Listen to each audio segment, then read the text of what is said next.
Hey guys, Thomas Sicilla Jr. here, aka Mustached, here to review the movie, The Flash. If you end up enjoying this full movie review, then please feel free to like, comment, and subscribe.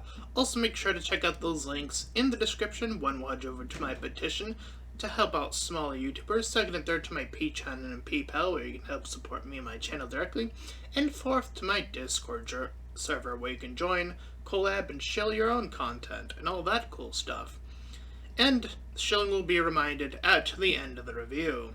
With all that out of the way, let's get into The Flash. So before we can even dive into the story, I'm quite frankly baffled that this was even allowed to come out, considering all the things that came out about the main actor, all the way to, well, the script was shit, but I guess I don't know, something in Hollywood clearly has to change, and I think that there's no better movie example than to point to than this to show that maybe when you have a script that's terrible, that your thing should just get canceled before it gets released, and you should just lose your money. I don't know, something needs to change, because this, like, okay, Doctor Strange 2 was a bit of a mess when it came to the multiverse movie, and, it was pretty bad, all things considered, but, The Flash comes along and says, hold my beer, I can do far worse, and somehow, this was allowed to be greenlit, despite what I just mentioned about how terrible the script is and, acting stuff. And, I am here to be as objective as possible. So we're here to do that, though. We are here to be as objective as possible. But again, I'm just letting you know in advance, this is the worst crossover multiverse movie that's ever been released, which is, I don't know what I would call it, but the previous video was me not only admitting that Across the Spider-Verse, the movie I was just talking about in my last video about the mistakes I had caught on to, which made me switch over to that's the best crossover, sort of movie of multiverse, and to jump from that to this is so bizarre, and they weren't even that far apart, at least for me it wasn't. So let's waste no more time and explain why this is actually the worst of the multiverse movies to ever be conceived. So the movie starts out seemingly like, okay, what are we doing here? So we're speeding along with the Flash as he's speeding across what appears to be America, or at least probably most of it, as he was asked for Bruce Wayne, this version of Bruce Wayne, I'm going to say that now, so we're not getting confused. So he's coming into this scene that Bruce is already chasing these bad guys, and Flash is called in for support for, like, saving the people from the casualties that were about to occur, essentially. And Alfred is at his base, able to get more info. And I guess Flash has, like, a camera somewhere on him that Alfred just has access to, I guess? I don't know how this works, but, anyways, because he's able to give him more info based on what the Flash is looking at. So I'm gonna try to give this movie some level of, like, good faith where I can, but it's gonna be, you understand that this is gonna be really hard to do, because there's a point of no return in this movie, and we're gonna get there. But for now, again, I'm going to try to be as good faith as I can conceivably be as we progress through the beginning portions of this movie. So yeah, apparently, Flash takes note in dialogue that he's sort of always sent in to fix Batman's problems in particular. Uh, but he's running empty on food. This was never. I mean, this was sort of established before, but I don't think to the point of he had to actively like seek out food before saving people. At least I think that was the case. I don't remember from the other Flash movies that involve the Flash. Anyway, we're just gonna move right along because I really don't know. So the circumstances are that this place is like this hospital. I'm assuming this is this tall hospital where these babies are like in the building, and the floor is like not stable, so it collapses. So the babies fall out of the window along with the woman that's like caring for them. There's like, I don't know, 10 babies in total, I want to say. And yes, if you've heard this correctly from other reviewers, or if you're hearing it from me, he does put a baby in a microwave for some reason. Despite how fast he is, he puts a baby in a microwave to help it avoid the flame, even though, again, the Flash is so fast, he could have just easily moved it out of the way of the flame on his own accord, so that was utterly pointless, but yeah, anyway.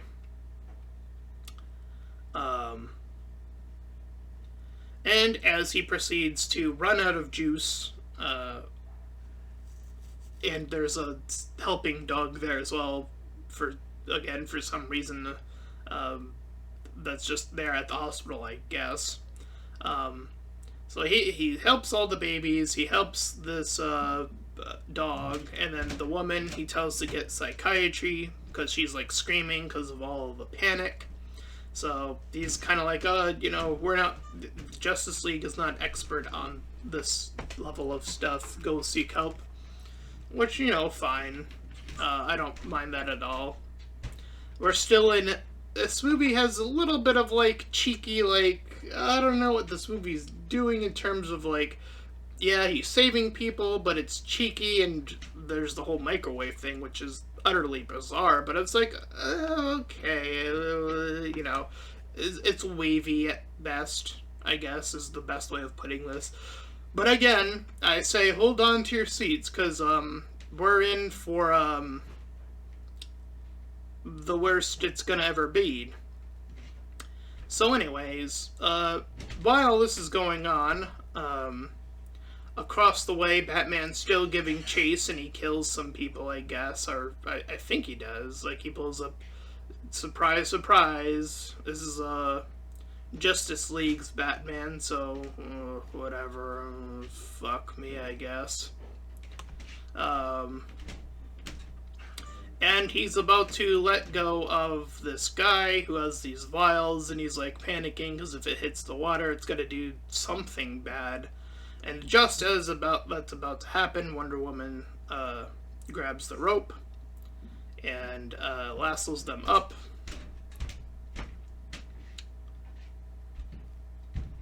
And as soon as she saves him, he says some like honesty stuff that's, I guess, supposed to be funny, but it's just like whatever. Anyways, in this movie, the Flash has his job now, I guess. We're that far ahead in his story, so okay. So he's working at the like prosecution work, because of the whole thing about his dad still being in prison. And he's talking about how they should reopen all these other files, and the guy there, because he's late, he's like, you gotta, he says something on the effect of like, you gotta focus on what's ahead of you, not like what's already passed. So that's our first hint of like, where is this movie going? Oh, I see, it's about like looking ahead, not looking behind. Right. But his crush from the movie, the Justice League, whichever one it is in, the same actress came back for whatever reason. I don't know. Um, the one he had a crush on is also now working for a newspaper of sorts. So she's like wanting to hang out with him since they were like childhood friends, I guess. Um, but unfortunately, as it would turn out that when Barry goes home, he's looking over the footage and he sees that the camera that was like looking at him didn't catch his father for this alibi that he put forth because he's looking down at the camera. This is vitally important for the ending of the movie. Keeping in mind, he's at the store. It's for like the most basic of mundane thing, a can of tomatoes. But what's important is that he currently does not have an alibi because he can't see his face. So hold on to that information because this is going to be a long review, I'm guessing. And boy oh boy, that is going to come back to haunt the end of this movie. And I mean haunt, as in the worst conceivable way. So let's continue. The mom, we cut to like a flashback at some point. Like the Flash is like running past the home and then he like stops and then we get a flashback. In it, we see that the mom and him are like doing some, or he's doing some homework, and the mom is like, oh, like, he has like to solve for the amount of ways you can get to a number. I believe the number is like 24. And the mom gives the most bizarre advice you could give to math is like, not every problem has a solution. It's like, this is math. Math is like the most of a thing you need to get a solution for. Like, that's sort of like the point of math, is like there is always a solution to math. Like, there always ought to be, at least.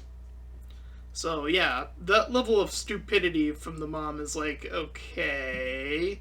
And it really doesn't make a lot of sense either. So yeah, there's already trouble in the writing department, clearly. So that's our first like flag of like, uh-oh, now certain things are actually getting a little bit terrible in the script.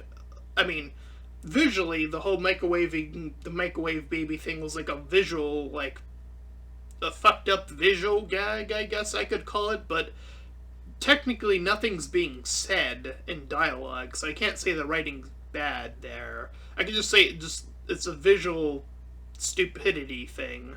But here, we're actually getting dialogue, so now I can say, well, hold on, this isn't making as much sense from the mom. And why that's important is because it's supposed to tie to the main theme of the movie of every what she's saying about like how there's like not a solution to every problem. And again, that example is just horrible. Again, in math, it should have been something else. Very clearly, that's like maybe something more psychological in terms of like homework, something clearly not from math. If he wanted to achieve that sort of her getting to that conclusion to tell him that math was like the worst subject to pick, but that's what the writers did, so here we are. Anyway, we see that the flashback does continue with the father leaving to get said can of tomatoes because the mom's like, oh, I forgot about that. Can you go get that for me? You know, very casual, like, you know, like, oops, you know, go, you know, simple stuff. So he runs out, and we don't know explicitly what happens between when he leaves and when he comes back, but when he does, we hear a scream, and the young kid Flash hears this, or before he's even the Flash, just a kid, hears it and runs downstairs, and she is injured beyond belief to the point of dying. So he starts to get a little emotional and begins to run super fast.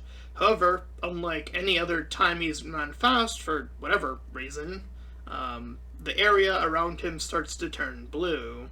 I don't know what that's supposed to mean, but then he suddenly starts getting stretched.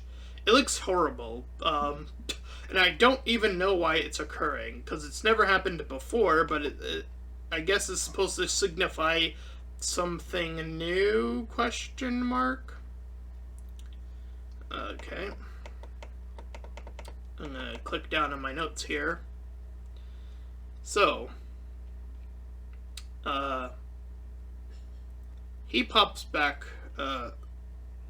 he like, after this whole effect is done, he like pops his head back into the surface area of like a time from before in the movie. He's like back in the baby zone. Like his head is like popping through as the babies are currently falling. You can see behind him, well, himself. And he pops back in, not changing anything yet.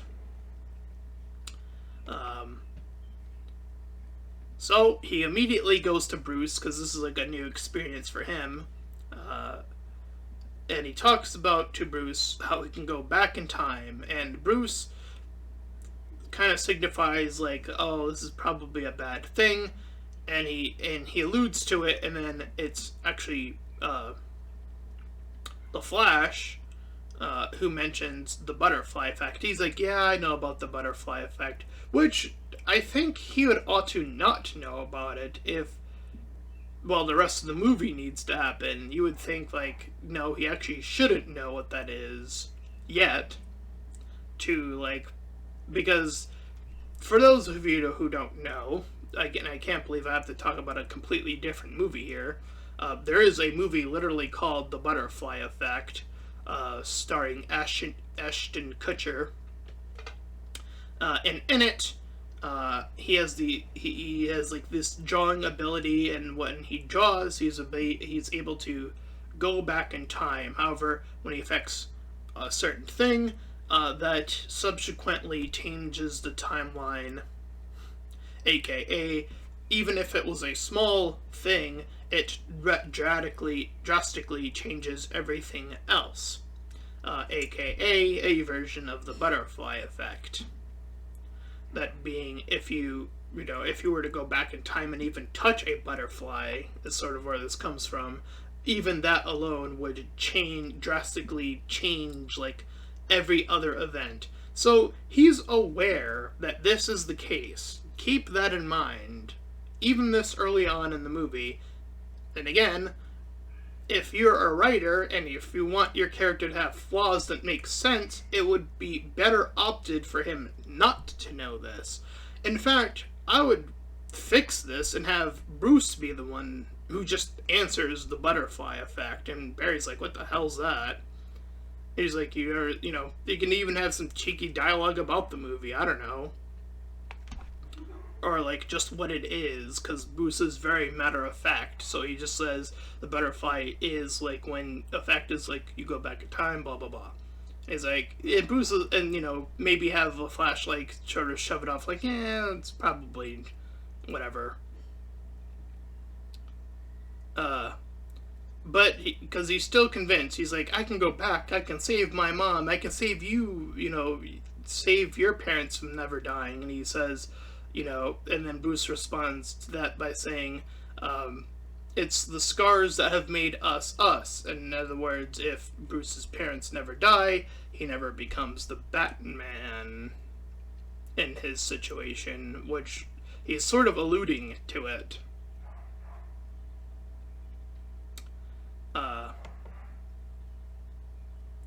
So yeah. Let's see. Sorry. I'm just getting lost in my notes here. So, he gets called up by Iris again. And she's like, oh, I'm sorry, I kind of, was being all kind of jerky in that moment or whatever. Gonna hang out. And during this little talk, they're talking about how the dad wasn't able to be seen, and through this, and sort of through her, uh, she puts up something that's like that gets Barry to be convinced that if I don't be seen, then if I don't directly make contact with the the events of the past, then the butterfly effect can't be done. It's like, seriously, Bruce did not clearly explain this well enough, because it's like, no, the moment you change literally anything, it's going to change everything. So somehow this gets Barry to forget what he just said about the butterfly effect. Nice. That's what you get. That's the consequences of having terrible writing. It's like you had your character seriously forget what he mentioned, like, not even, like, a few minutes ago. It's like, how do you even write that? How do you even conclude that not getting involved directly is somehow not gonna still lead to the butterfly effect? It's like, how do you get Barry to do that in less than a few minutes? It's like, what? You gotta try a little bit harder than that. You gotta have, again, maybe have Bruce bring it up, and maybe have Flash be in denial that that's even how it works. Something to allude that, like, the Flash is ignorant of this. His ignorance should be his flaw, not he should just forget that he's the one who brought it up. Ugh. So yeah. Surprise, surprise. He goes back in time to the event of the tomato event, and places the tomato can that she had forgotten into the basket whilst in being in the time speed zone, I guess, the time speed, whatever it's called. And simply leaves. However, when he's back at this sort of time zone continuum place, I don't know what it's called again. I'm sorry, I'm not a Flash person. A version of Dark Flash appears and punches him out of it. And he's like, what the freak was that? So, the Flash proceeds to do some more asshole things. Because when he is punched out, he's like not clothed properly. I don't remember how he's not clothed properly, but he is. So he steals a bunch of old people's clothing. He literally steals clothes from other people and checks in, and indeed, he got what he wanted. His mom is alive, and his dad is out of prison. But then he starts to hear things that don't line up. Shock! Oh my god! He hears that he's still in school.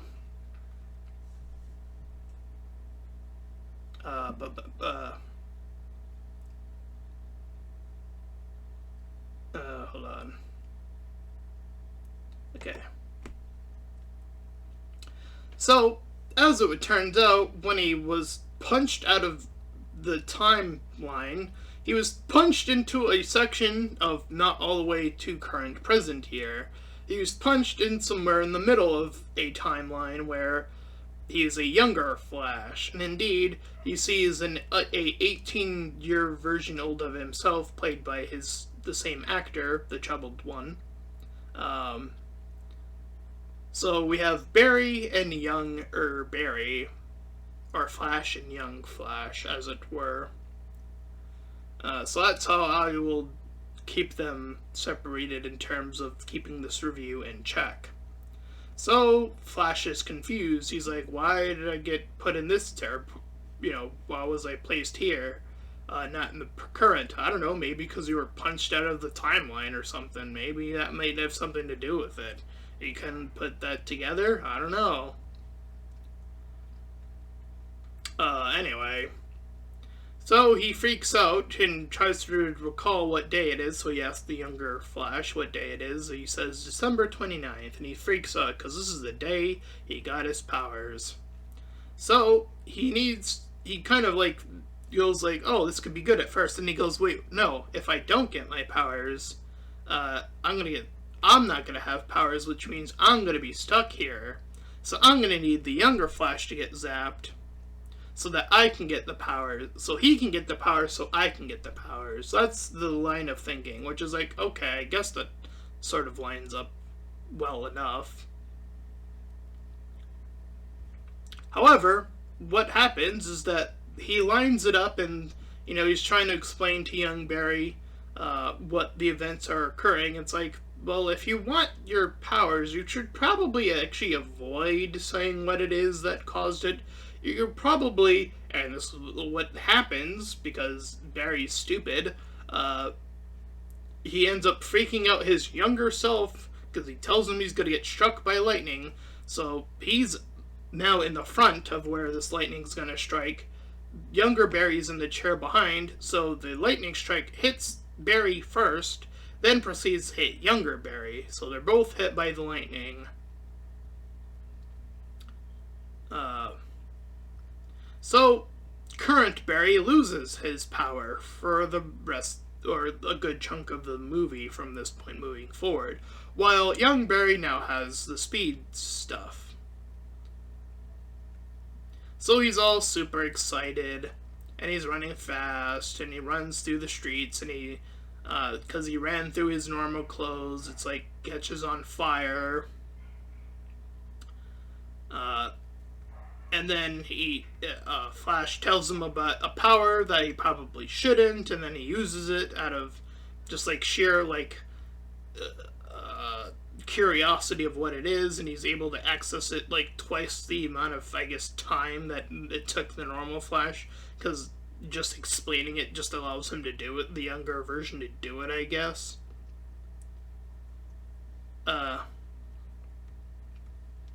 So Barry mentions how he's able to say, and he mentions the microwave, so they're like not letting go of the joke, by the way. He's like, oh, you can move a microwave, but probably not a baby as safely, which isn't true, because he held the baby in his hands while he was still running fast, so that's not even remotely true, by the way. So whoops, another writing mistake on that one.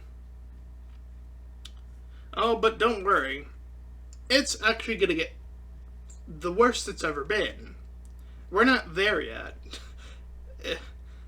I can't, stress this enough. This is the worst timeline movie there's ever been.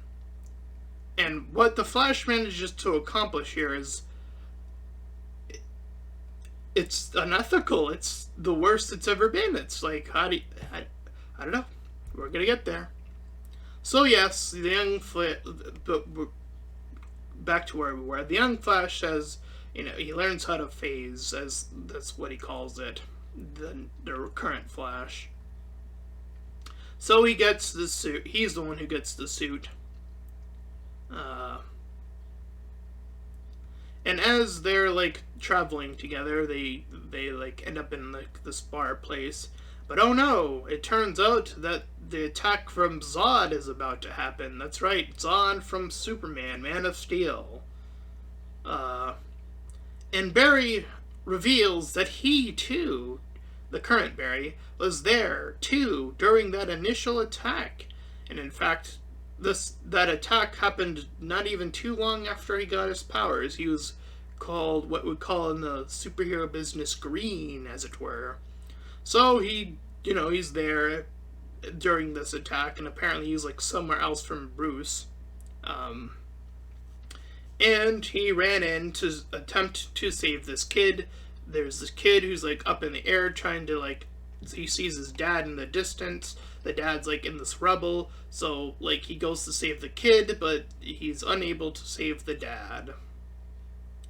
Because he's still barely used to his powers, so it's okay, he did what he could back then. It's sort of the implication that this scene is trying to get at. Keep that in mind, please. That was young Barry at trying to do his best for what it was worth of being a green superhero.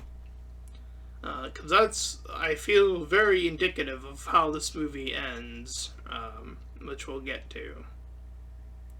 And not in the way you think, because it's the worst it's ever been. I keep having to repeat that, but, here we are. So Barry thinks he can locate the Justice League before Zod even attacks. It's like, you already see that the things around you are different. Clearly, your mom and dad are alive. In some way, somehow, you get to the conclusion, though, the Justice League. Clearly, they're going to be at the exact same places, right? No, of course not. Thanks, Barry, for continuing to be that level of stupid. Because in this scene, he's like listing all these different movies that these actors are in. And all the people around him are like, no, it's this actor in this movie. No, because everything's different. Because it's a different timeline. Different people are cast in different movies, as this sort of scene implies. So it still doesn't quite click for Barry yet, somehow. The current Barry. It's like, how does this not start to, like, fuck with your brain? Like, how does this not, like, get you to ultra panic of like, oh, literally everything is different here? That should have been made very obvious the first time around, but no, we're still here in doubt zone for whatever reason. But hey, despite learning that none of the Justice League exist, he does hear that Batman in this world does exist. Oh my god. We have a hook. We're back in the thick of it. So he's like, let's go get Batman. He'll know what to do. So the two Barrys go over to Wayne Manor. And as they proceed to just walk on in, because the doors are open, Bruce Wayne attacks.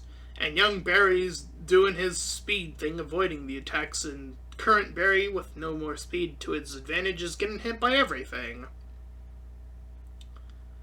And we see that this is not the Bruce Wayne that we know. This is the previous incarnation, as it were.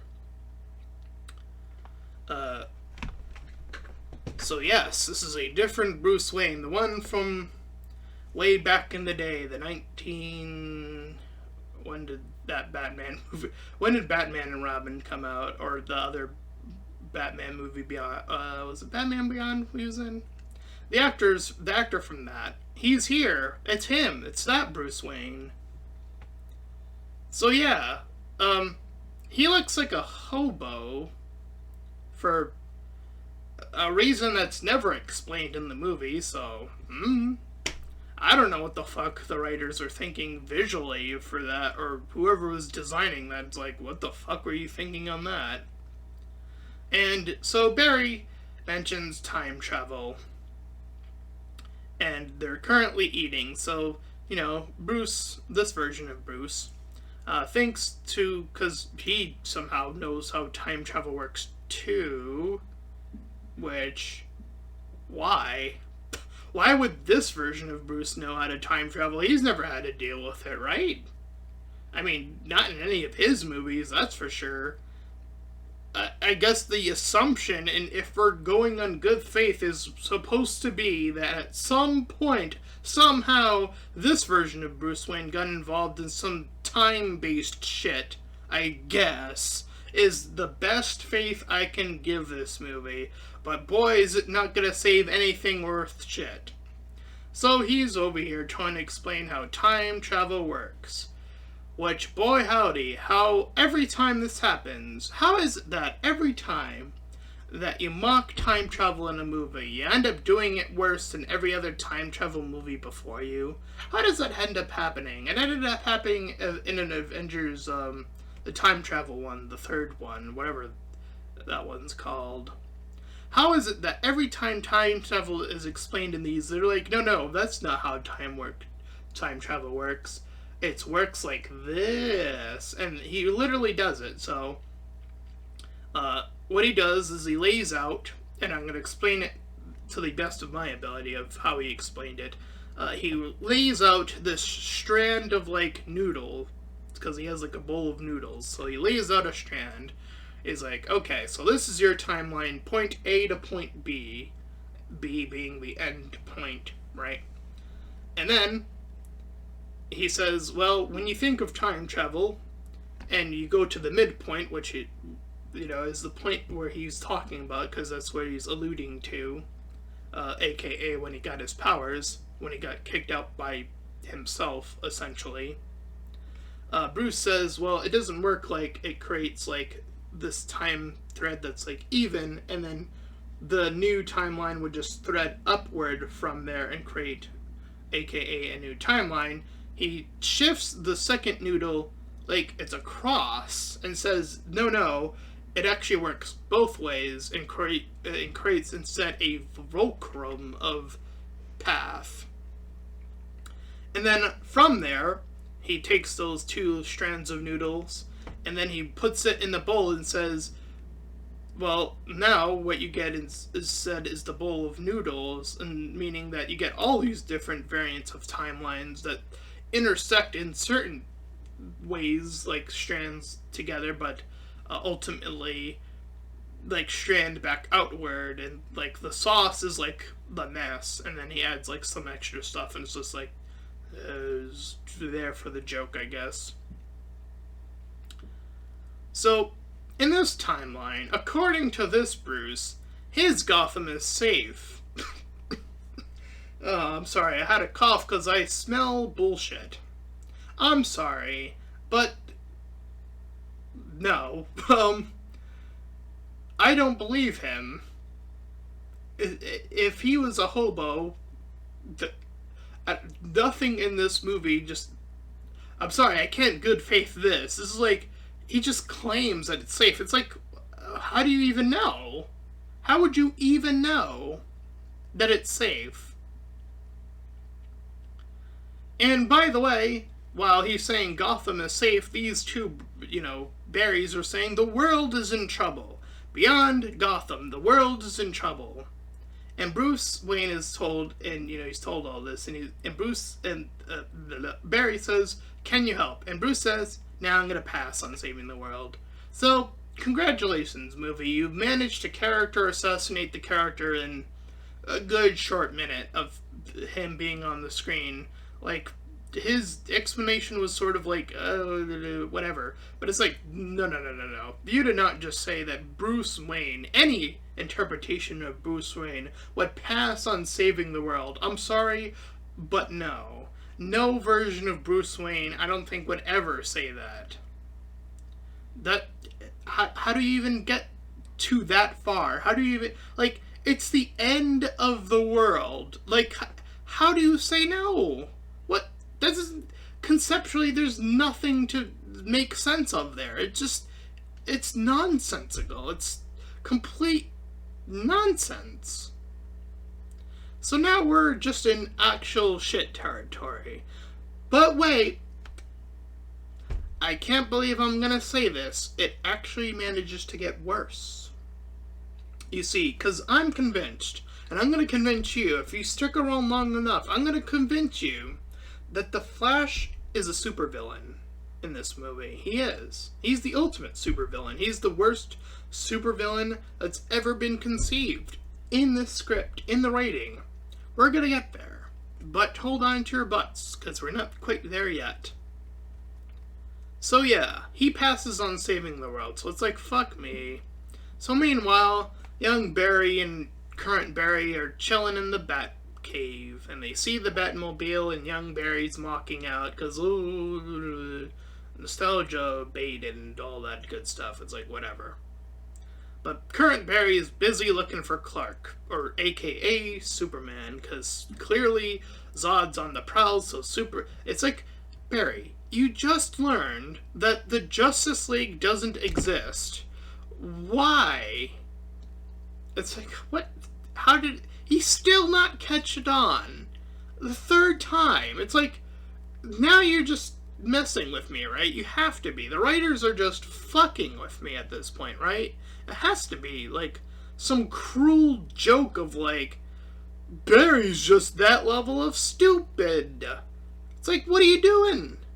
How do you get this level of stupid? I don't understand. So yeah, while they're conversing, Barry and young Barry, rails on young Barry for being on top of the world, and it's like an okay scene in isolation, I suppose. Like, okay, fine. It's like, yeah, you had it good, or stuff like that. It's like, okay, whatever, fine. And he learns somehow that there's an Alfred. So he mentions on the comms that, oh, Alfred is like always here with Bruce. That must be like how you explained how some timelines converge, and like how certain things end up in like every other place. It's like, okay, I think I kind of see what he's trying to say. I think this is like sort of alluding to, and I can't believe I have to make this comparison, but I'm going to talk about Across the Spider-Verse because it's current, and like the other timeline-based movie. It's sort of like explaining how like every version of Spider-Man has the Uncle Ben thing. It's like, oh, you're actually just making it worse, by the way. Spoiler alert. I actually do think that does take out a potential version of Spider-Man that's not allowed to ever be. And I made that joke, or I was pulling it as a joke, but I'm actually very serious of like, oh, you actually can't have a homeless Spider-Man or an adopted Spider-Man. You can't actually do that. It's based on that movie's knowledge. That's the only thing, the only caveat.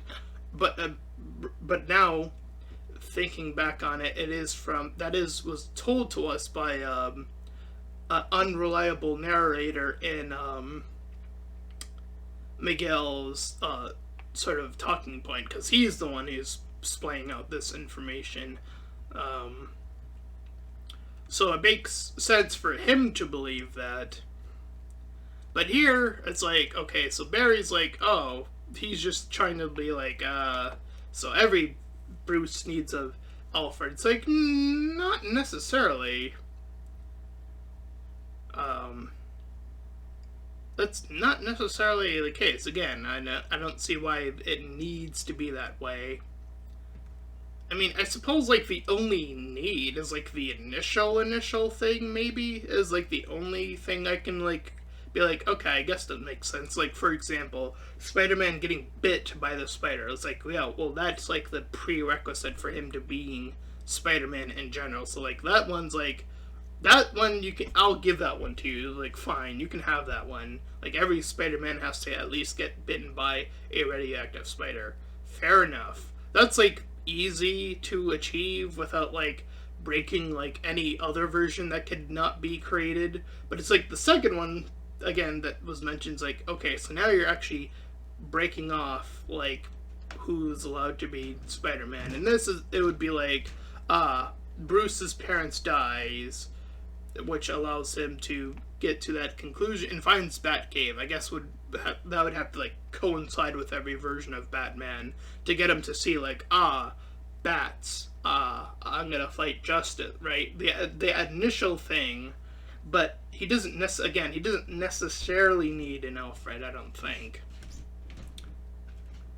Like, that's not needed. It could have it. It's more likely to have it. Sure, I'll grant you that.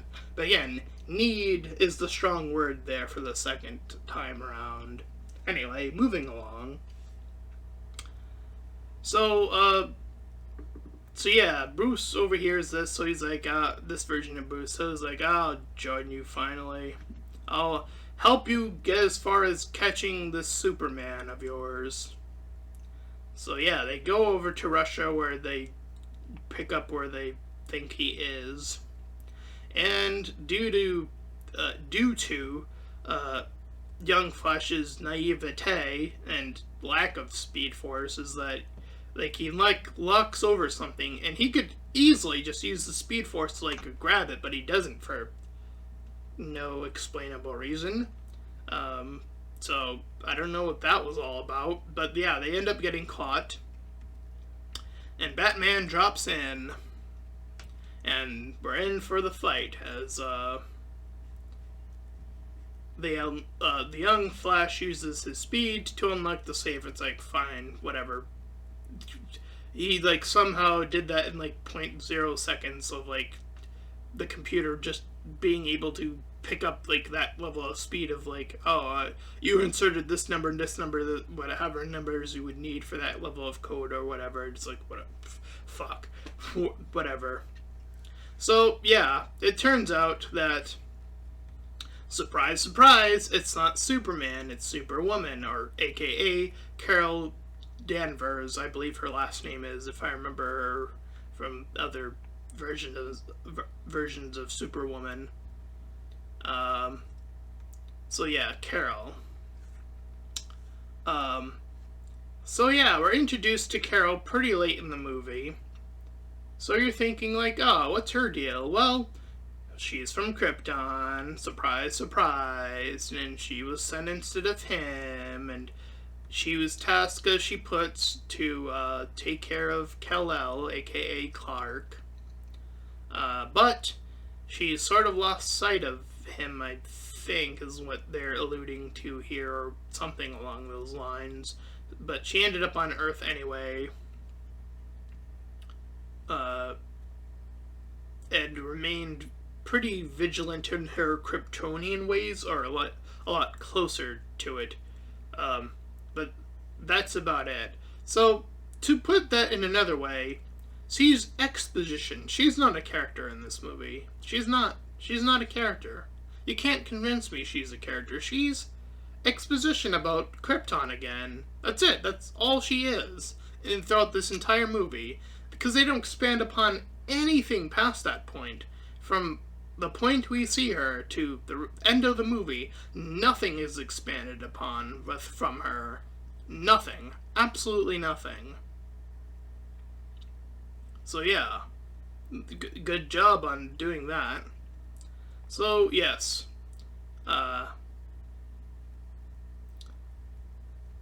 so they managed to get out, and through Carol's excessive abilities, she like passes out. Like she only gets like a certain amount of time, even when in the sun, I guess.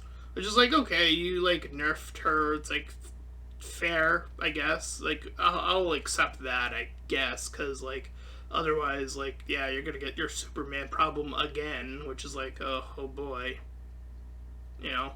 So yeah, they powered her down a little bit, so it's like, okay, fine, I'll let you have that one. Anyways, when she wakes up, which she wakes up in Bruce Manor, her power suit is just there. Like, they just obtain it, by the way. They just have it. They never show them grabbing it. It's just there. It's like, how the fuck did that happen? The scene is incomplete. They just have the suit there at the Batcave now. It's like, what? How did you even gain access to this? But yeah, she has it now, I guess, so she puts it on. So yeah. Young Barry's with her on the roof, and he's explaining, despite their attack, or being attacked, that there are good people in the world, but Carol still leaves. She's like, I don't want to hear that. At least right now.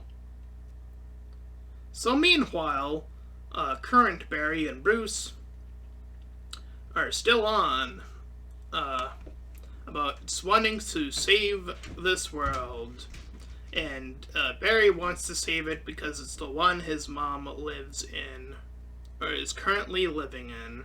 So he's still holding on to that hope. He's still holding on to, well, this world's better because I'm selfish and I have that selfish desire to save my mom. Keep that in mind, because boy oh boy, we're gonna get to how this movie concludes.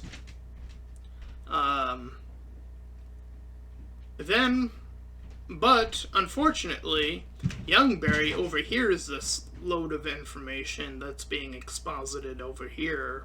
Uh-oh.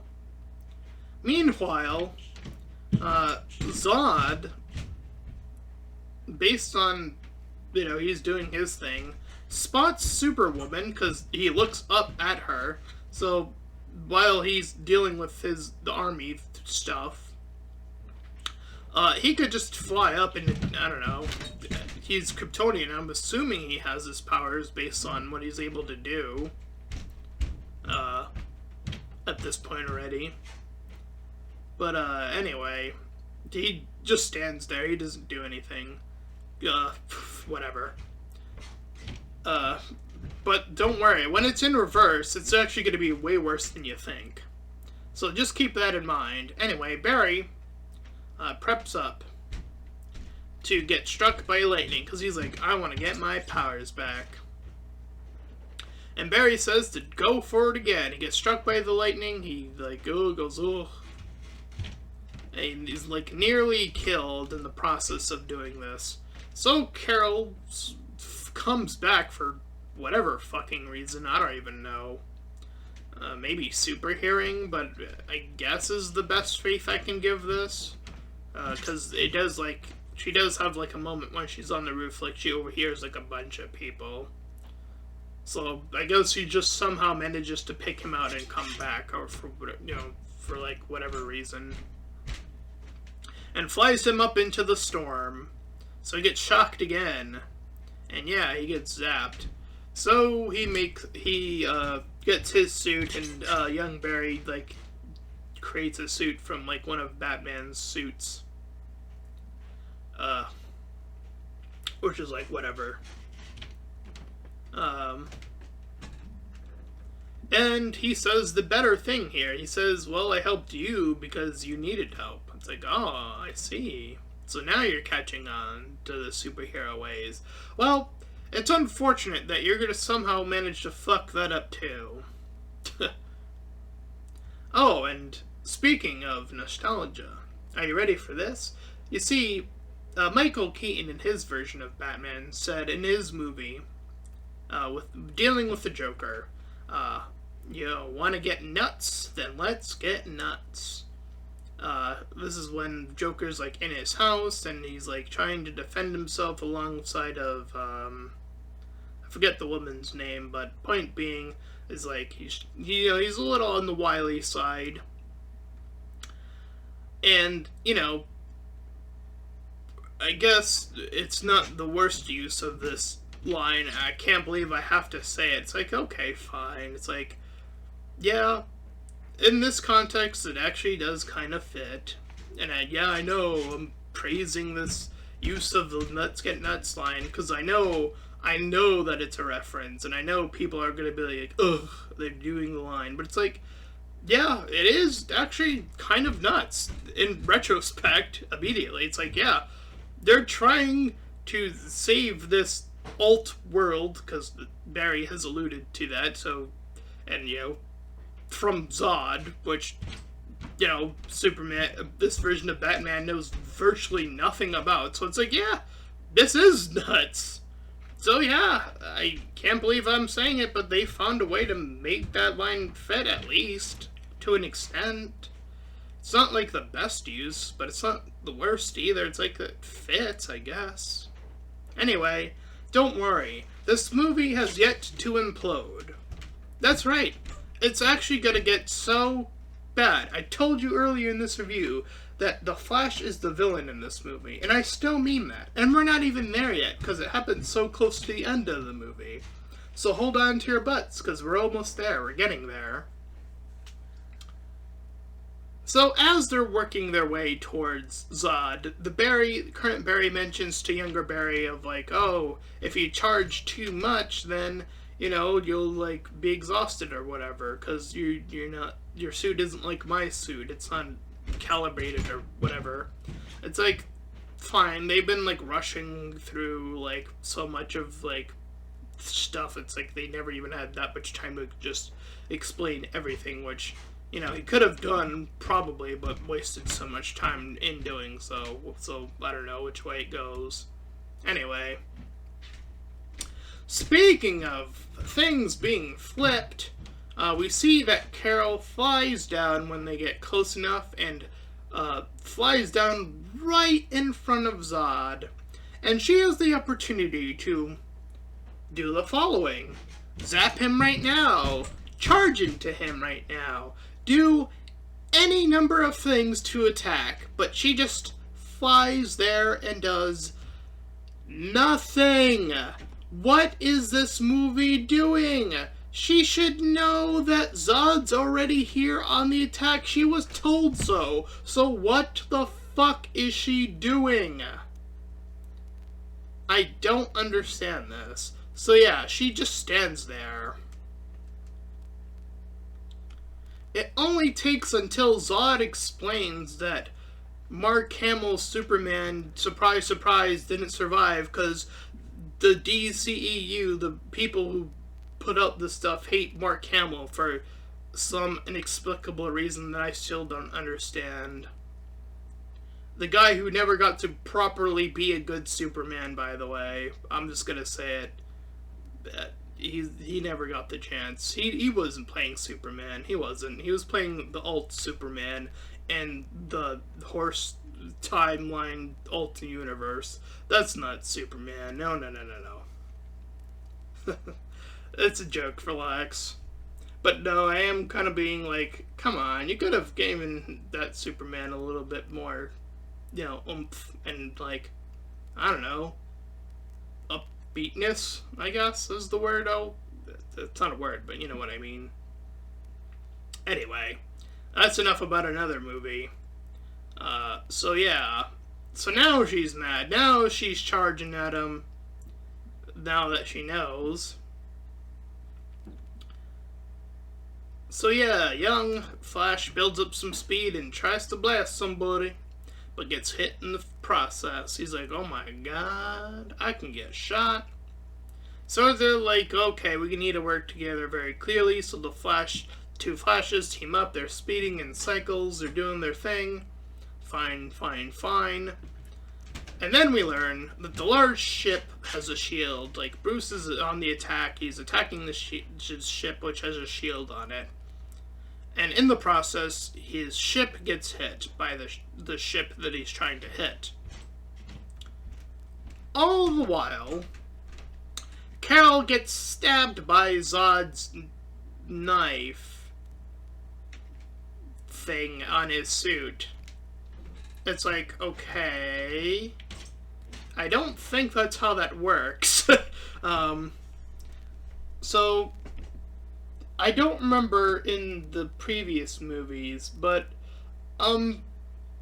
last time I checked, Carol's supposed to have all the powers of Superman, right? Including invulnerable skin, unless it has kryptonite in it, right?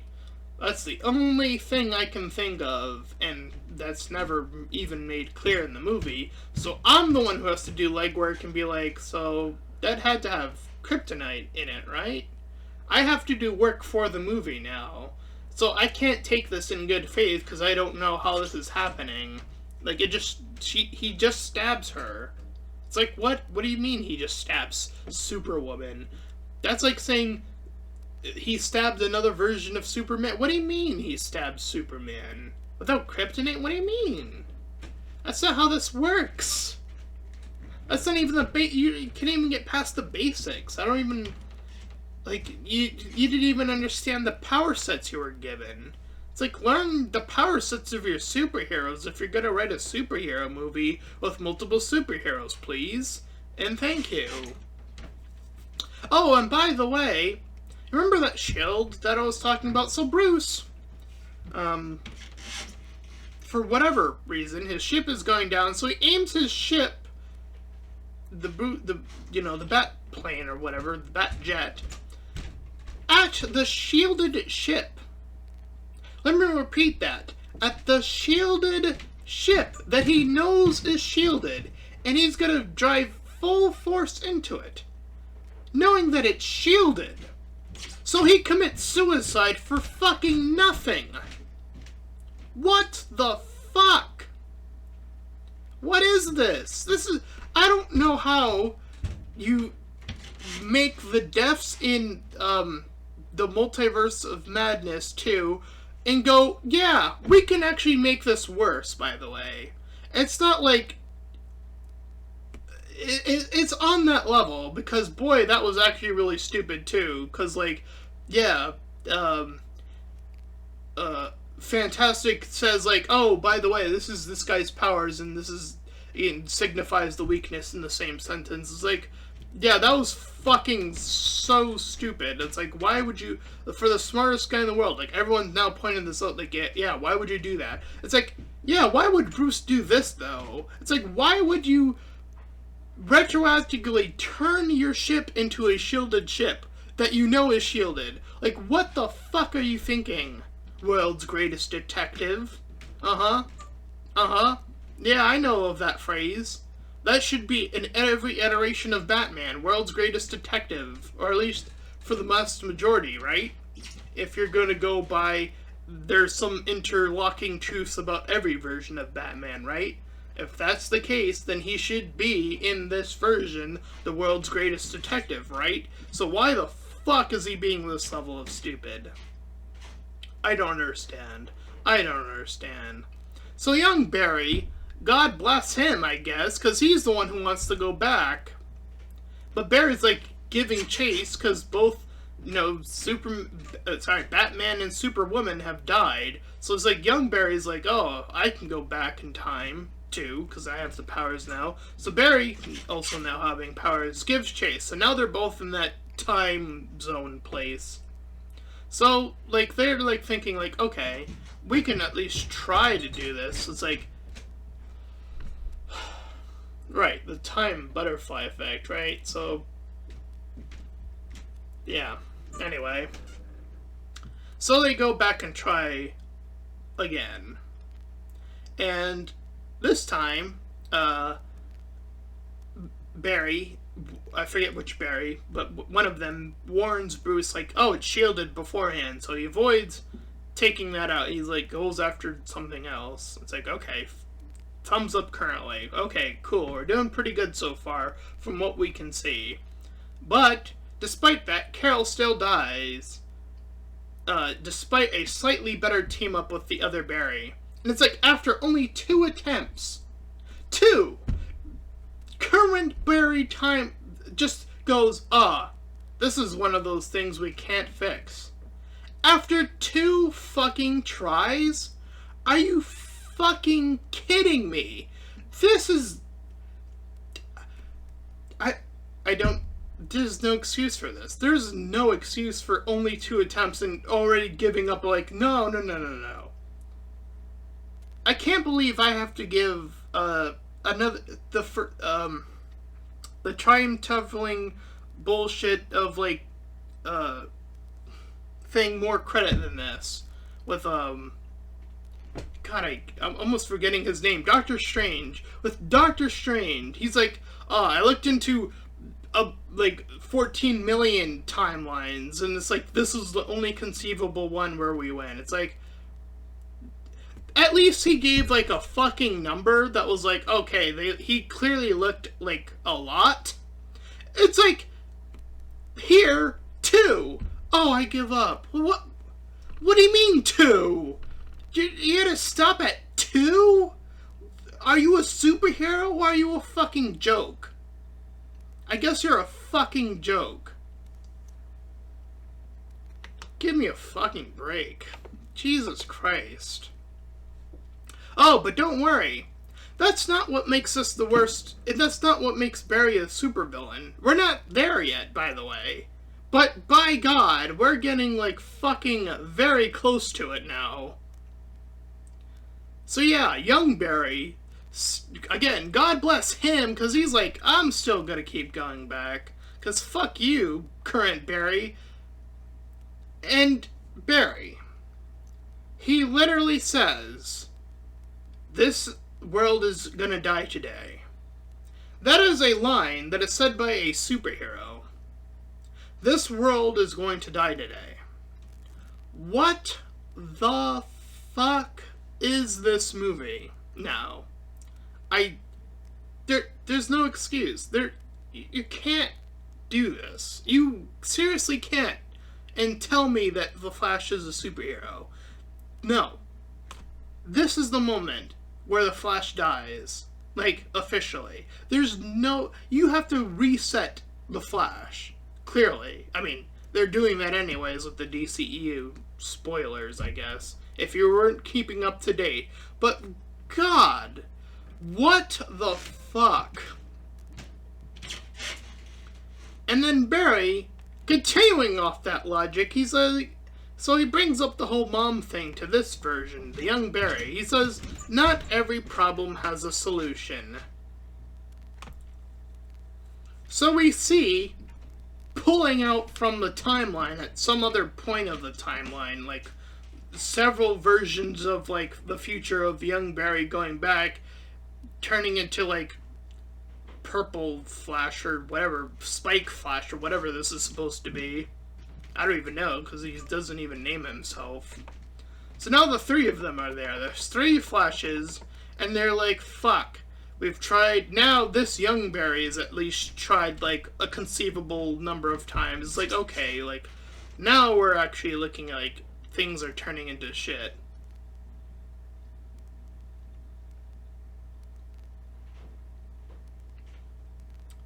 So yeah. So the normal Flash gets into this whole trio of Flashes that are here. And as we are looking into the space, this is you're in the nostalgia bait, everybody. Are you ready for this?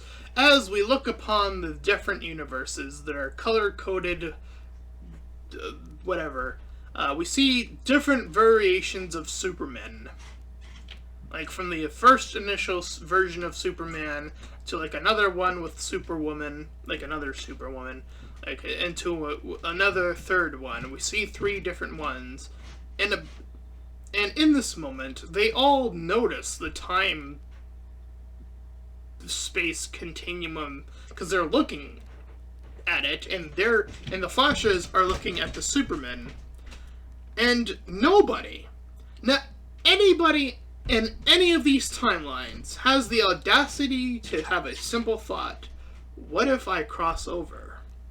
What if I dare to cross over? Not a single time, because they didn't do this before. The young Flash clearly never tried it, because this is happening now. No one, none of the Supermen, none of the three Flashes, no one thought, what if I cross over to what's going on over here? What's going on over here? So what's going on over here looks like it's messing with a bunch of shit. Let's see what's up with that. Nobody, not a single one of them, not a single Superman thought, this is problematic. Let me check this out. Let me go in there. No? You're gonna kill every version of Superman while you're on your way to kill the Flash. You have the audacity to make Batman, the second version of Batman, an utter joke. This hobo of a joke. You have the audacity to make Barry the ultimate villain in any other superhero movie, which we're not even at yet. We have the audacity to kill every version of the narrative of what is Superman. Every version just says, I'm just gonna look. I'm not gonna do anything. It's like, what are you doing? What are you doing? You see that you're looking at it. You're looking at this gaping hole, and you're gonna tell me that no Superman thinks, yeah, that's a problem. How do you kill this many characters? Superwoman, she's exposition. She's not even a character in this movie, so you can't murder something that you're not even attempting to do. Fuck. This is the worst thing I've ever seen. And it gets worse. Yes, you heard me. It gets worse than this. This moment that has killed this version of Batman, did nothing with Carol, and is about to murder, and has now currently murdered every version of Superman. You made them all look like a fucking joke. Every version of Superman. And Superwoman! She was in that other timeline too! She also got fucked. Because she didn't think to come through. They just looked. They simply just looked. And went, nothing. Nothing. So yeah, that's where we are.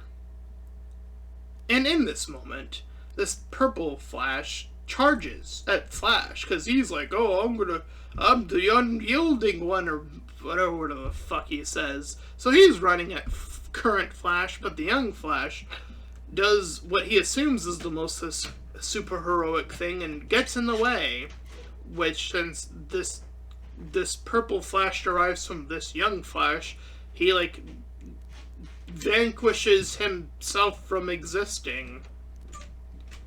It's like, okay, so that's something you can do. You have that knowledge in your head. You could, I don't know, butterfly effect in a positive way. What? Because clearly you just stopped the evil Flash, so clearly you should be able to find a way to stop Zod now, right? Current Flash, you saw that. You saw that that version of was able to vanish, but no. Instead of going back again and trying to positive butterfly effect, he thinks, I need to put things back to the way they were. I need to let my mom die. That's right. So he goes back to talk to his mom. He gives up on this whole thing, even though he just saw that there was an opportunity to get a good outtake of a butterfly effect. He's like, nah, I'm gonna go all the way back and I'm gonna set things right, quote unquote. Oh boy, are you ready for this? So he talks to his mom, because butterfly effect, here we go. Why are you talking to your mom like this? Why don't you just immediately speed force and take the can out? Oops. So he talks to his mom, thinking, I don't know what he's thinking, and he says, I love you. Because you're supposed to forget that everything else about the butterfly effect and let the emotions, let the feelings just be feelings, right? That's what the scene's supposed to convey. But wait! It doesn't end, because we then learn that during the court case, because he catches back up to the current timeline, assuming he's fixed it. So he goes to Iris, who's a part of this, or like gets a note, sees the note from her anyway. It's like, oh no, I gotta get to the place. So he goes to the place, the courthouse, and this time, because we see Barry look at the camera, because it's the same store, looking up at it like, he clearly does something from the time we see him in the time spent back to this point. So guess what he does? We see the father look up at the camera.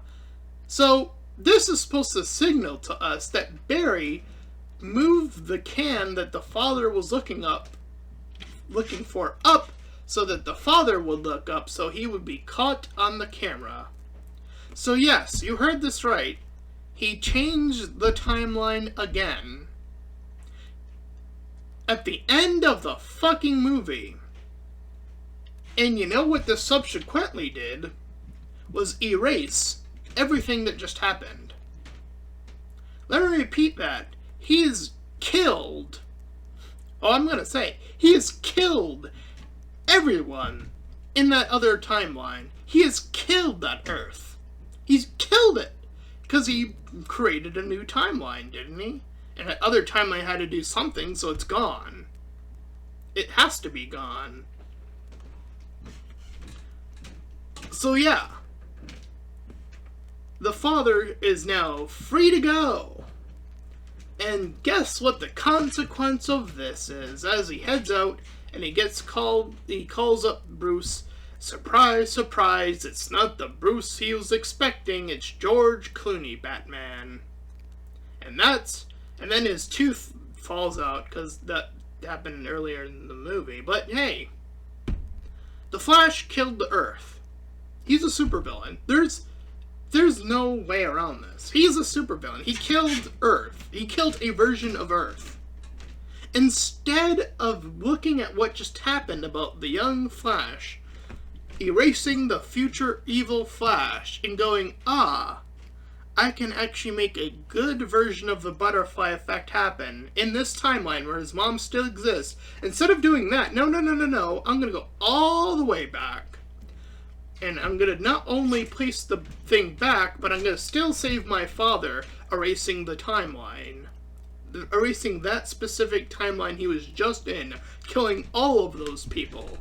That has to be the consequence. I don't see any other way around this. There's, like, no way around this. He killed that Earth. That's it. He's doomed a version of Earth. How do you do this? How do you fuck up that bad? So, yeah. The Flash has now killed the most amount of people out of every other superhero that currently exists, even within the DCEU. He's managed to kill the most amount of people. He killed an entire planet's worth of people because he couldn't fucking handle the timeline thing and couldn't think of an alternative way. Seeing what he just saw, instead of going back in and trying to figure out this whole Zod situation with the new knowledge he was just given, again, from seeing this and going, there can be a solution. Maybe my mom was wrong. What if that was the lesson? Oh my god, there can be solutions to things? And maybe everything in the timeline shouldn't have been perfect. I would have argued there should have been some other things that, like, went out of wonk, sure, but, like, that would have automatically been better instead of erasing an entire, I don't know, Earth. I don't know. Like, right? That has to be the better solution. And who knows what happens to the original Earth, right? The one he initially came from, is that Earth gone too? Did he actually kill 2 Earths? I don't know. I honestly don't know if he killed 2 planets worth of people. I think probably, right? Because he's clearly in another timeline. And the other timelines are gone? I mean, the second one's obviously gone. It has to be, because Zod won, clearly, in that timeline. He had to have won, because there's no one left to stop him. Superwoman died. Batman died, and there was no one else left there. He won. He conquered Earth in that world. It's gone. Like, Flash allowed that to happen. Remember that. That's why I'm saying there's no alternative to the second Earth. That one's gone. I think there's wiggle room for first Earth, or first timeline Earth, before the timeline shenanigans even happen. That somehow still continues, I think. I don't know. Like, there's no world-ending threat in that current timeline, as far as I know, that's introduced in this movie, so maybe. But no, that second Earth is dead. There's no way around it. He's killed, again, planet Earth. That second version of it. And he ended up on planet Earth, we'll just call it, for simplicity's sake, planet Earth 3. And yeah, that's the Flash. He's killed the most amount of people.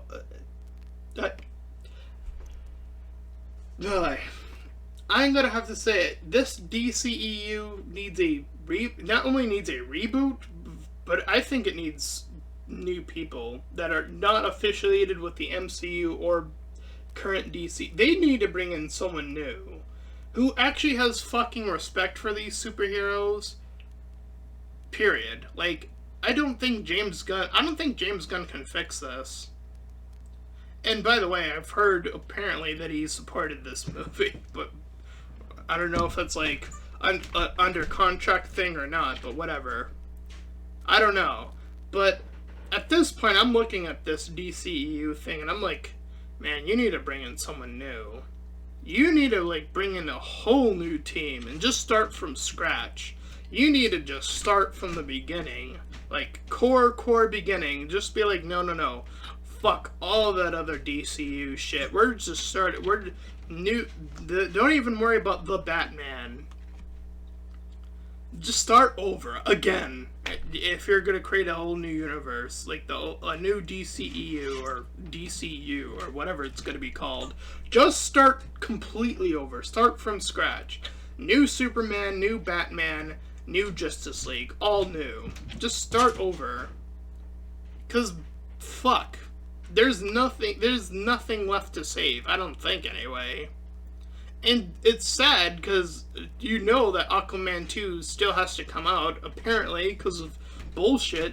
And this movie shouldn't have come out. But, you know, again, we're in this timeline where movies have to come out when they're made, I guess. It's like, fuck me. Can we fix that thing where movies need to be made like this? Like, once it's done, it needs to be... Can we just, like, cancel these types of things and have them not hopefully get greenlit? And even if you're deep in the project and you find out one of your actors is a horrible person, like, just start from scratch. Just be like, yeah, we're just gonna, you know, wave it over. Like, there's a whole slew of mess that is the DCEU, and it's going to now, more likely than not, bleed over to the DCU, or whatever it's called.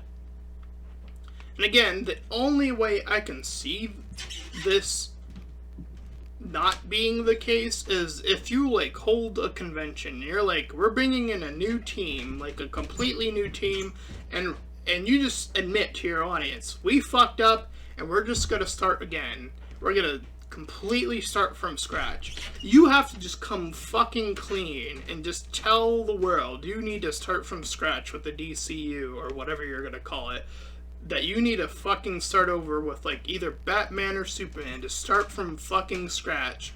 Work your way up from zero back up to something that's not this. 'Cause my god, this is easily the worst movie I've ever seen. I don't know if I can even give it a 1 out of 10. I don't think it's worthy of a 1 out of 10. I think it's a 0 out of 10. Which would also be a first for me. I don't think I've ever even given a movie a 1 out of 10 in my movie reviewing career. I don't think it's ever been done. This movie's managed to be my first 1 out of 10. Or 0 out of 10, or whichever way I'm gonna lean on it. 'Cause boy... there's some isolated scenes in this movie that are like, oh, that was nice, I guess, but it's confounded by absolute dog shit everywhere else. It's like, I guess that constitutes a 1 out of 10, I guess. If I had to be very picky, and again, as objective as possible, but that's the most charity I can give it. There were some scenes in this movie that made me go, okay, that was an okay scene, I guess, in isolation, but boy, was it surrounded by absolute nonsense, shit, garbage, and destruction of everything and everyone in it. So here we are. That was The Flash. It's the worst movie I've seen. Hope you enjoyed this rant of me dismantling this piece of garbage. Don't go out and see it. Don't go out and support it. If you come across this review, yeah, that. So anyways, if you ended up enjoying this review / rant, then please feel free to like, comment, and subscribe to my channel. The first thing on the description will head you over to my petition to help out smaller YouTubers. So get it there to my Patreon and PayPal, where you can help support me and my channel directly, and fourth, to my Discord server, where you can join and collab and do all that cool stuff. And until next time, everybody, bye-bye!